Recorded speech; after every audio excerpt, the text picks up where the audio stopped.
Where is that damn coat? Oh, there it is! Ugh. How long's it been in there for? Reese, I have great news! Views and subscribers are going up, even though we just posted the blooper reel, and the big long video of the finale is doing really well! That's good! But the bad news is, we seem to have stolen subscribers. That's bad. Any ideas? Well, season 4's not coming up for a little while yet. We're gonna have to do something else to pass the time. Alright, I'll go think of something. Yeah, you do that.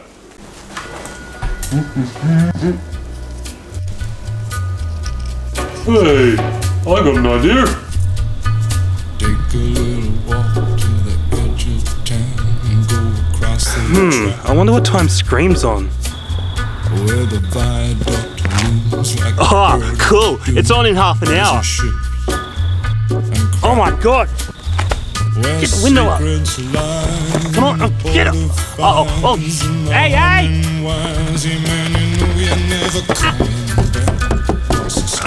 Oh my god. Oh my god, what the hell? Go! Oh, Jesus! I should be making a TikTok of this! What is it? I can't understand you. What? Yes? Can you tell me which way the cinema entrance is? The main doors are around the front. You'll catch the movie in there. Thank you so much. Have a good night.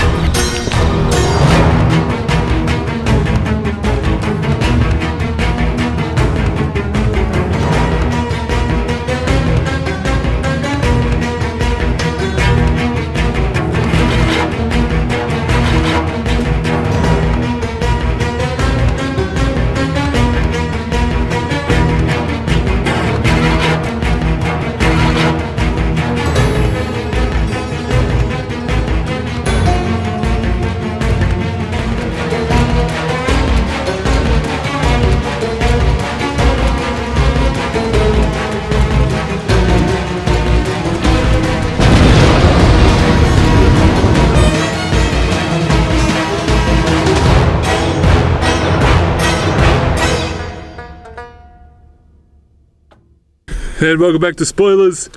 At the movies. Yeah. No clap up. That's broken. Welcome back to spoilers at the movies. It's been 8 years since we've done one of these, Rob. 8 years, Can you believe? too long. Yeah, that's it. Not that we didn't want to, just trying to figure out a new way to do things, and didn't happen. And then COVID came along, so we're back doing some spoilers, and we just got out of Scream 6. Oh boy. The 6th film in the franchise. Yes, and what a good film it is. Play the trailer. Please help me. Just down in the line here, girl. You got a problem here, guy?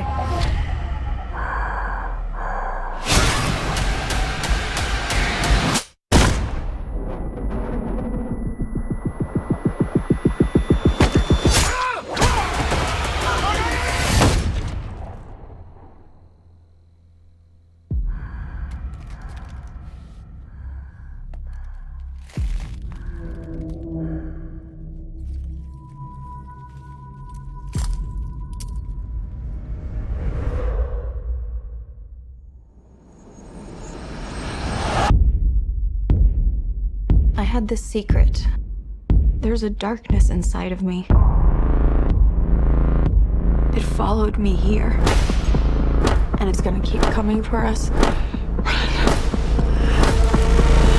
We share a certain history. This isn't like any other ghost face. What is this place? A shrine. We've got to lure him in. We execute him. Hello. Let's play a game. You know you're like the 10th guy to try this, right? It never works out for the dipshit in the mask. Maybe. But there's never been one like me, Gail.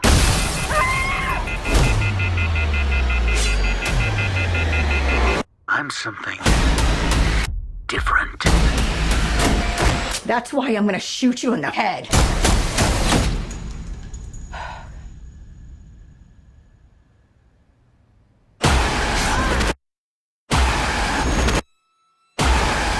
You want me. So let's finish this.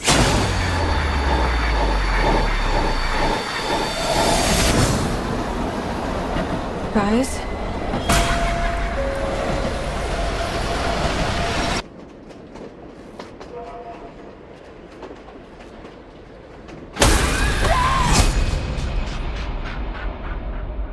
Okay, so 1 year after the events of Scream 5, or as it's known on the poster, hang on, Scream. Ice cream. Yeah, you scream, I scream, we all scream for ice cream. Because that seems to be the trend with horror movies lately. Halloween, a heap of other ones that just recall it the same thing. But yeah, 1 year after what happened in Scream 5, the core four, as they call themselves in this one, have moved to New York City to get away from Woodsboro. And of course, Ghostface comes around and starts slicing and dicing people up. Slash and gash, cut another hole in your ass. I spill blood on the walls and play tennis with your balls. If the phone rings, don't answer the call. Gonna slit your throat, fuck you like a goat, peel your foreskin off and make a winter coat. Peace. And yeah, that's pretty much the whole movie in a nutshell. What do you think, Rob? I thought it was a fun film, and personally, I reckon it's one of my favourite. It is my favourite now in the franchise. Apart from number one? Apart from number one, Yep. yeah. Number one was a favourite. It's always going to be. But this one blew my expectations out of the park. I loved it. It was. I'd say that's pretty much the same. Like, number 5 wasn't great. Like, I hated the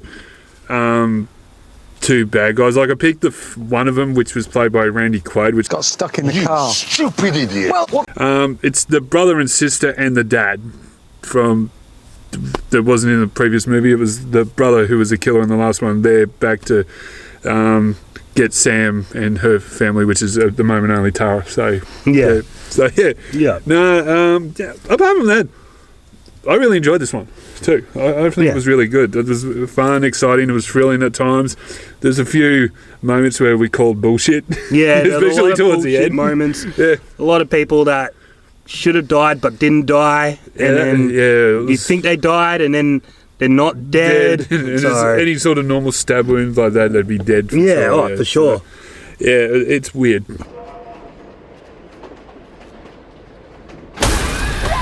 Okay, so the cast for this movie was Jenna Ortega. She's from Wednesday, I think. Yeah, she's Wednesday, yep. Netflix And she was in the series. previous one. Did you see the last one?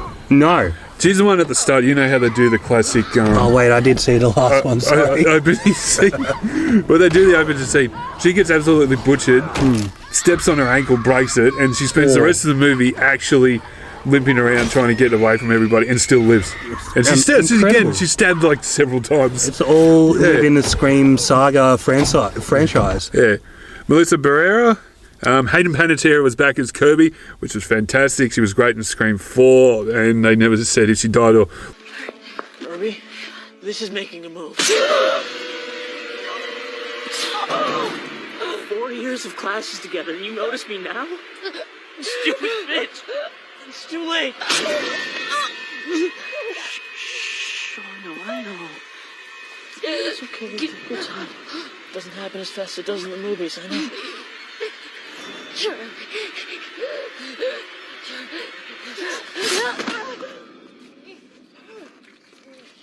But there was a little Easter egg in the 5th one when they're looking at YouTube to say all the stab movies are crap. You can see on the right it says, and we'll put a screenshot up, a survivor Woodsboro murders Kirby Reed. Yeah. So it's actually an Easter egg in the last one if people were paying attention to it, they picked it up, but not many did apparently. She was from the hit TV show Heroes, I think. Yeah, back Heroes. In the day. Save the cheerleader to save the world.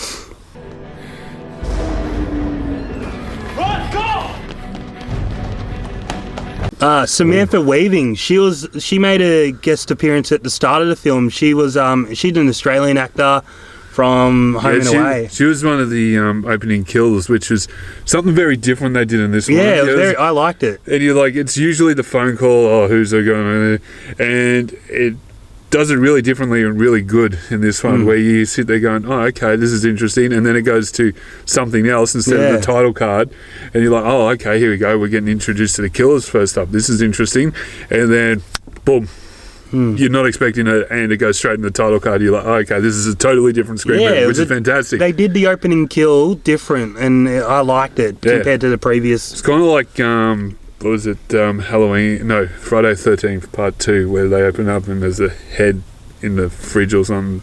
Of I think it was the mum. Yeah. Jack Chapman as Ethan. Don't know who that was. Courtney Cox is back. Courtney Cox back. Mason Gooding was Chad. He was back. Bullshit, but all right. Yeah, Mason. He was it fascinated me, his character, but yeah, like I don't know if we can. Well, the title's called spoilers, so he had a gets bullshit. Absolutely ripped apart, and it's surprising that he's not dead. It's like the very last thing you hear is, "Oh my God, he's alive," and you're like, "No bullshit." If he copped that and still lived, so did Dewey. I'm putting that in right now. Dewey's got Dewey. He's got to make a comeback at some point. Yeah, for sure.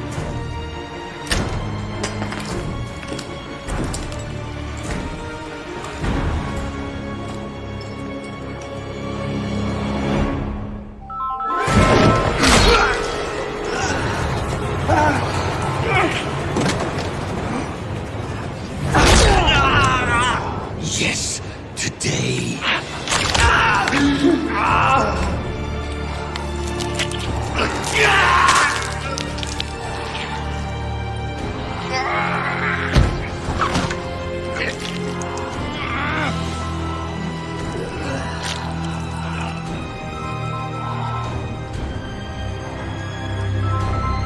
It's an honor.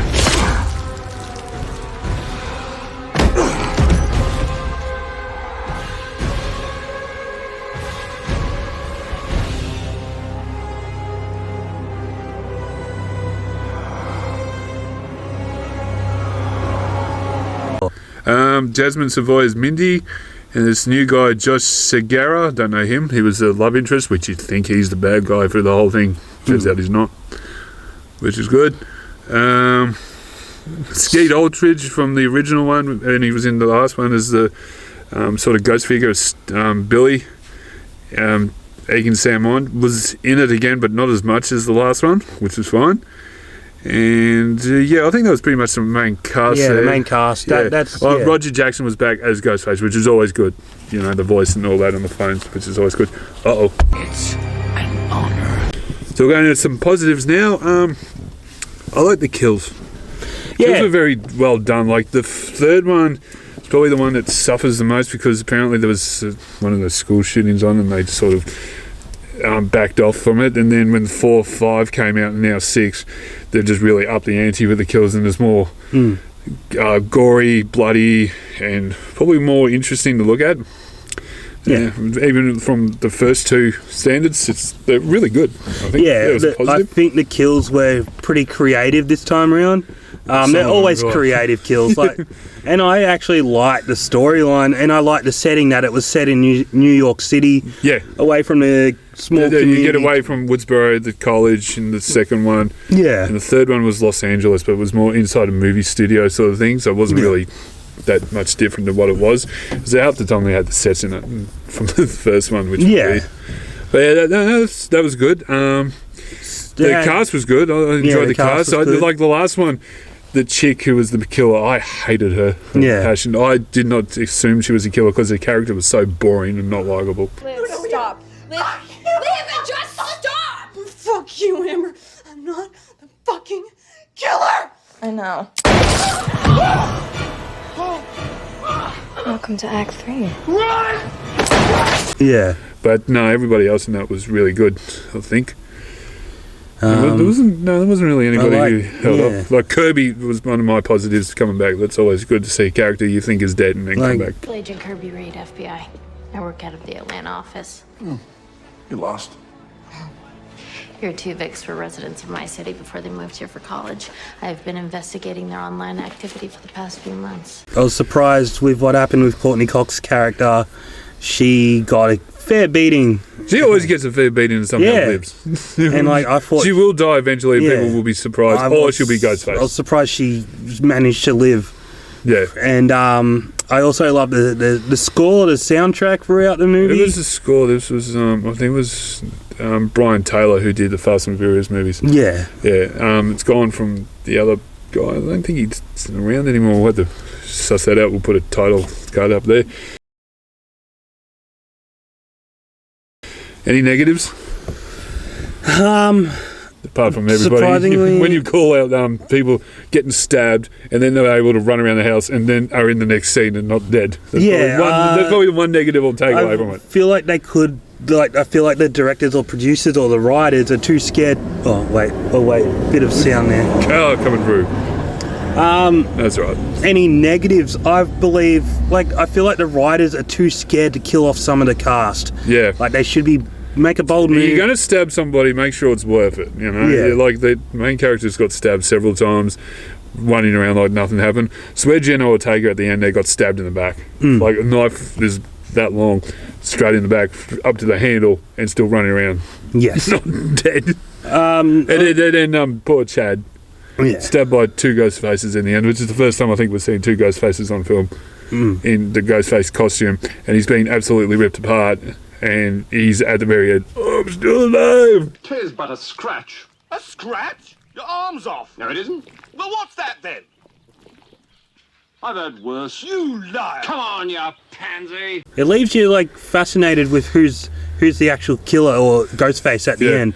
But one thing was the fake out when the Quinn character was revealed to be alive. She's killed off earlier. Yeah. Killed off. Then it's revealed she's one of the ghost faces working with the dad and the brother because she's the sister. And then she's alive and it's just like, oh, she's the mystery third killer. And I only just thought there was one throughout the whole movie. Yeah, I thought it was two because I was thinking of setting up the boyfriend character. Yeah. And you're like, okay. We see the creepy guy who ended up being the other brother. Everybody suspected all along, and he was from the start. He's just appeared as like, oh no, I was at the class, and they're like, no, that's one of them. But yeah, I always thought it was the boyfriend. I had a feeling it was going to be him. At least the build matched this time. Yeah, like the build in the last one was something I really hated. Again, was with that chick. I don't know her name. Put it up here. It's not her fault. I'm sure she's a great actress and all that, but it's just the way it was written wasn't great. But you never got it because she was the one who killed Dewey. Yeah. And you don't get that she was the one doing it because you can see the other guys in the shot in the elevator and she kills Dewey. The frame of her body doesn't match the person killing her. No. Yeah, it's just like, no, that's not it. The only thing that I was hoping for was a main character from the first film to make a comeback, but... Sydney didn't come back because of pay dispute. Oh, that's probably a negative. No, that's not the character that I was hoping to come back. I can understand why her. She Matthew Lillard. Watch it, jerk. Oh! Dork. Jesus, this place is packed tonight, man. We had a run in the mass murder section. Coming to my fiesta? Yeah, I'm off early. Curfew, you know? Yeah, I wanted Matthew Lillard to I come thought back. there was just holding off. It was going to be Stu, but then you look at the side and I'm like, Stu's a guy who's really tall. You're like, no, it's not. It would have been my Tobey Maguire moment in Spider-Man. No, with the audience reaction. Yeah. No.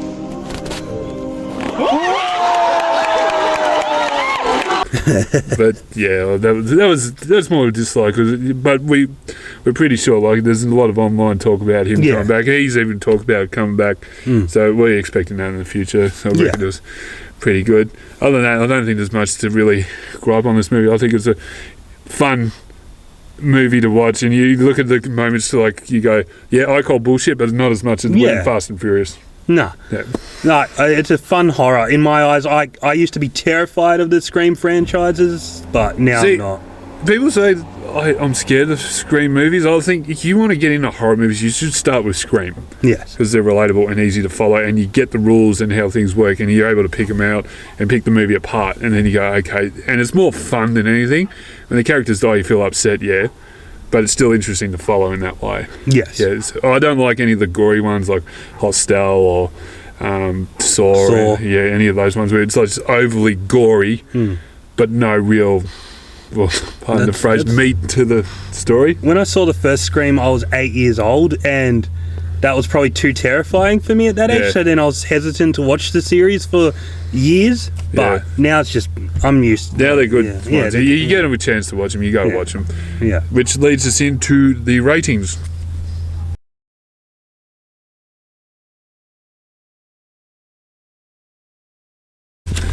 Okay, so when we used to do spoiler ratings, we did the 4 or 5 stars, which got confusing because there was one I did for Ninja Turtles, Michael Bay movies, where I think it was like, I did the first one 3.5, and then I did the second one 3.5, and I said the second one was better. Yeah. And people got confused, so I've gone through and stolen a bit from Jeremy Jans for a rating system, which is, I think it'll be different and it's better for like us. We'll try and remember these. We might do a different spoiler video for it, but yeah. So your first one, must see in the cinema. Now that's something we can bring in for COVID. You got to get back into the cinemas. Yeah. Yeah, you can go to the cinema and enjoy it. Like a good example of this is Spider-Man No Way Home and Endgame, where you had to be involved with the audience interaction with it, because if you're not and you were at home watching it, it just seems weird.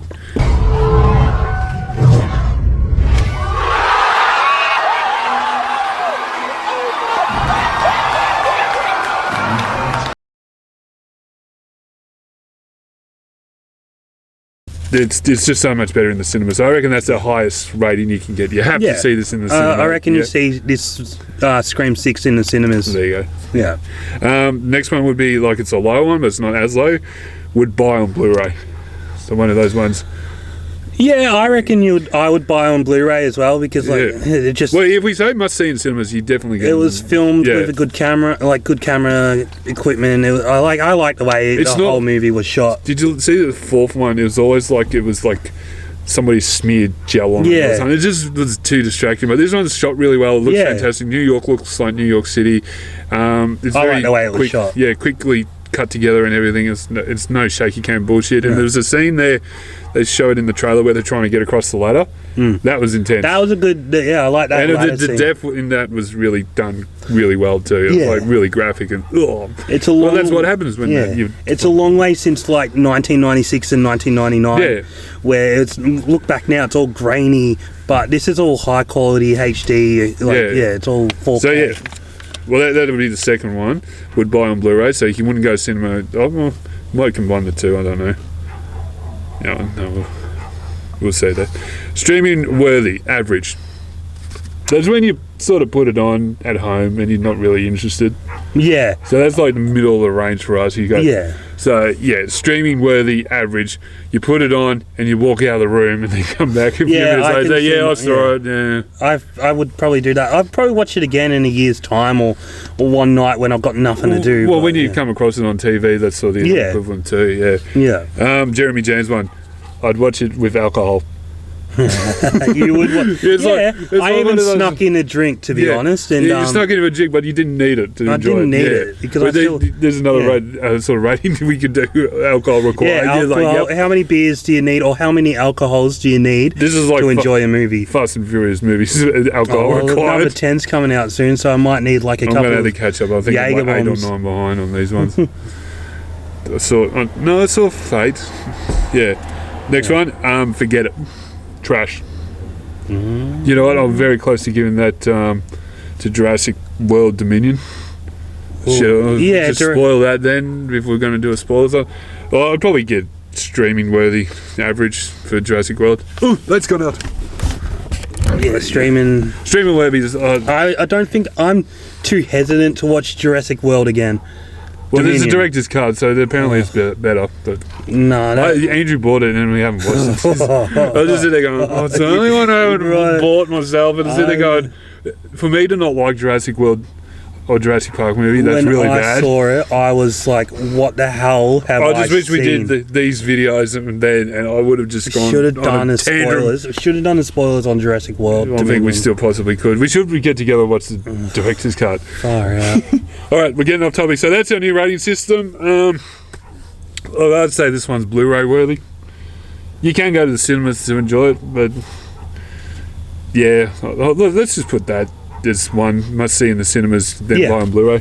Must see in the cinemas. Yeah, definitely for sure. See it in the cinemas. enjoy it. If it's fun, it's exciting. Go with mates. You all can call bullshit in it. Even the people around me were like, "What the hell?" Yeah. Like, No, it's just good to be back in the cinemas away from this COVID crap now. And if you do see it, seeing it in a good one like we did, Titan. It wasn't Lux. It was premium. Premium. She needs premium, dude. Premium. Premium! All right, that was it from us at Spoilers at the Movies. Catch you next time, and good thing to be back.